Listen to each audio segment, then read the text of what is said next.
No vídeo de hoje vamos falar do Lugo, um fundo residencial que trabalha com locação de imóveis de pequeno porte, mas com toda uma infraestrutura para o morador. O nível de vacância do fundo está relativamente baixo, mas a cota se desvalorizou de modo significativo nos últimos 2 anos.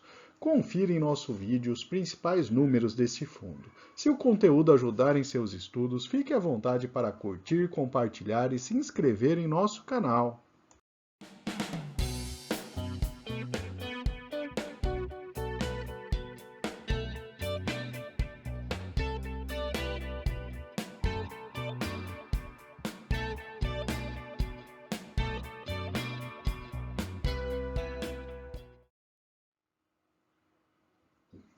Vamos trazer inicialmente a composição do portfólio do fundo. São 4 imóveis, todos de características similares. Em Campinas, São Paulo, o fundo possui o cenário. São 120 unidades de 42 metros quadrados, no qual o fundo consegue um aluguel da ordem de R$ 42,69 por metro quadrado. É o maior valor que ele consegue em termos de aluguel. Em Curitiba, o fundo possui 2 imóveis. O Lindóia, com 128 unidades de 46 metros quadrados, e o fundo consegue alugar o imóvel a R$ 32,00 por metro quadrado.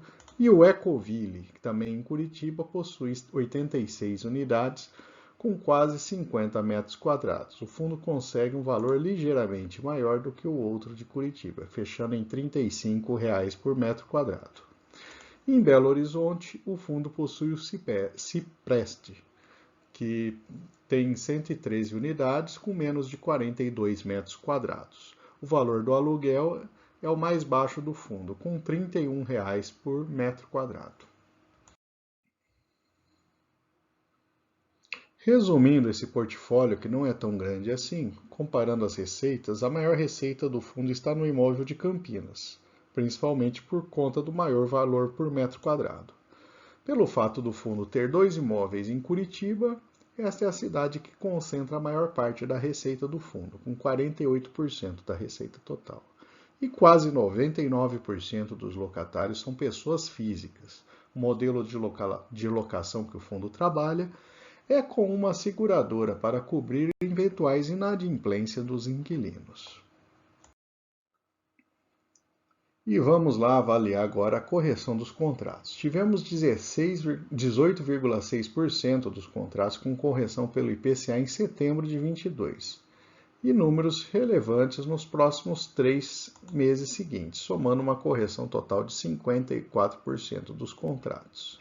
Portanto, é de se esperar que o rendimento por cota aumente um pouco aí nesses próximos meses.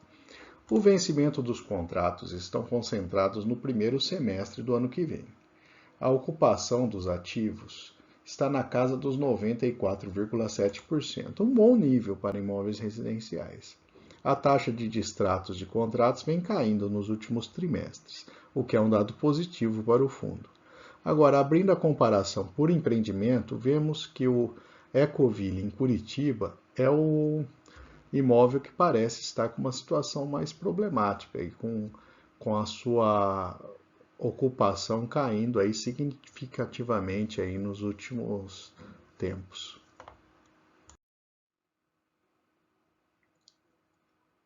Avaliando agora a demonstração de resultados do fundo, a gente percebe que as receitas sofreram pequenas oscilações a cada mês. E o resultado líquido fica acima aí dos R$ 450 mil mensais. Com isso, o resultado por cota é esperado ficar aí acima desses 52 centavos, pelo menos ao longo desse ano. Nesse gráfico com horizonte mais amplo, percebemos que a correção inflacionária levou a esse patamar mínimo que podemos chamar aí de 52 centavos. É evidente que o fundo precisa manter seu nível de vacância para pagar esse valor. E fica a atenção com aquele imóvel lá de Curitiba que teve uma queda aí um pouco mais acentuada no seu patamar de ocupação. Neste gráfico temos o histórico de valores das cotas do Lugo Online. Percebemos que o seu valor também está bem abaixo dos valores já atingidos pela cota do fundo.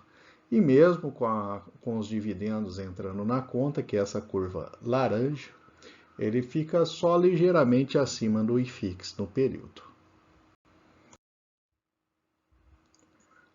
Agora vamos comparar o resultado do Lugo com outros fundos de características bem próximas. Entre os fundos selecionados, o Lugo aparece com o terceiro pior dividend yield, mas em compensação é o que apresenta o maior desconto em relação ao valor patrimonial do fundo. Essa é uma categoria de fundos relativamente recente, portanto não tem um histórico de crescimento de dividend yield e também a liquidez média diária é bastante baixa desses fundos. O número de cotistas é pequeno, assim como o valor patrimonial, portanto são fundos de menor porte. E por fim, a última característica, né, comparando aí com outros fundos, o Lugo é o que apresenta o menor percentual em caixa no momento. Mas de maneira geral são fundos bastante pequenos e o qual o investidor aí tem uma menor liquidez também. Não vale assim como ser uma opção única na carteira do investidor, aliás, nenhum fundo vale isso, né? Mas ele acaba entrando aí numa estratégia de uma carteira bastante diversificada ali, né? Uma composição pequena, se o investidor pretende explorar esse tipo de setor. Como percebemos aí no valor da evolução das cotas do Lugo, quem investiu nele há 1 ou 2 anos apresentou aí quedas relevantes de cotação. Mesmo com os proventos, acabou não sendo suficiente aí para ficar com um resultado positivo, além da perda da inflação durante esse período todo. Neste outro gráfico, com a visão dos valores da cota do fundo, percebemos que ele está bem próximo à mínima das últimas 52 semanas. E com isso, seu preço por valor patrimonial está em 0,61, que é um valor bastante baixo. E finalmente vamos entrar aqui com os pontos positivos e negativos para investimento no Lugo. No lado positivo, o preço está nas mínimas e com desconto bastante relevante em relação ao valor patrimonial. Basta fazer a comparação, pegar o portfólio dele e ter uma ideia de quantos reais por metro quadrado estaria saindo cada apartamento desse nas regiões ali das cidades que ele tem. Apesar de um fundo de menor porte, ele tem uma relativamente boa diversificação, que são 3 cidades bem diferentes, né? Então, o portfólio é relativamente pequeno, mas diversificado. E tem uma redução do nível de distratos dos contratos recentemente. Em compensação, os pontos negativos, um dos imóveis do fundo está com maior nível de vacância, seria algo pontual ou algum problema crônico do imóvel? Essa é a questão que cada investidor deve fazer, né? Talvez aí até o investidor de Curitiba, né? Aquela recomendação, né? Conhecer o imóvel do fundo, se pretende investir, né? Ter uma ideia ali, ver como é que, se tem algum motivo aparente assim que tenha esse maior nível de vacância. E é um fundo que está totalmente aí vinculado ao comportamento da pessoa física. Então ele tem um maior risco aí a depender da economia, já que como são pessoas físicas, se a gente tiver aí uma degradação no cenário econômico, a tendência é o fundo ser um dos primeiros a sofrer ali com eventualmente perda de renda e salário, esse tipo de coisa.